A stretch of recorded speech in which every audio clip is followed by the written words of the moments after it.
UFC reporter Brett Okamoto joins us now from outside the courthouse in New York. How damaging has McGregor's actions been to the UFC after what we saw yesterday?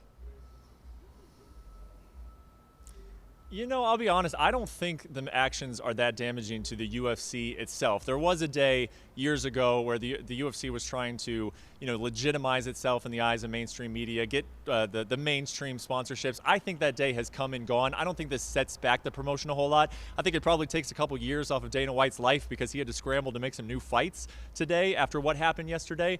But by and large, no, I don't think it hurts the brand necessarily, but it may hurt the brand just from the sense of when will Conor McGregor fight next, because they need him in the octagon. That's where they need him the most. Yeah, so what's next here for Conor McGregor after hearing from Dana White this morning in regards to his UFC and fighting future?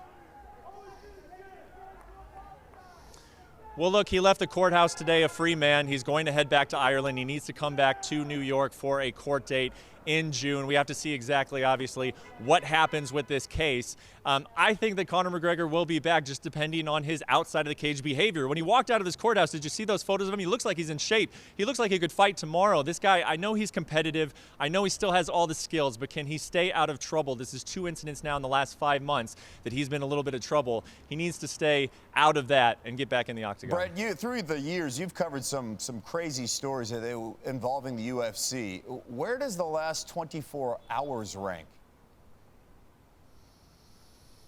I think this one is just so unique in that, A, it's Conor McGregor, so it's the sport's biggest star. It's a star that the sport really leans on so heavily. And then also just the fact that it happened so close to the fight. You're taking a fighter who's not involved in the event this weekend, Conor, and he's impacting these guys who are scheduled to fight. They want to compete. They just went through an 8-week training camp. They're run down. They need the money. They need to further their careers, and he is stopping them from doing that. So that was really what the strangest thing to me was. You have an inactive fighter affecting active guys who are trying to compete this weekend. Yeah, you mentioned that too, Brett Okamoto, because some of the glass from the window that we saw that was shattered got in some of the fighters' eyes, and now we got to deal with that and moving on. 5 fighters have been pulled from UFC 223 in the last week alone. Brett, thank you so much. And so that gives you an idea that this fight card, my goodness, 3 of the fights canceled due to the McGregor bus incident. Ferguson Holloway were also both pulled from the lightweight title fight.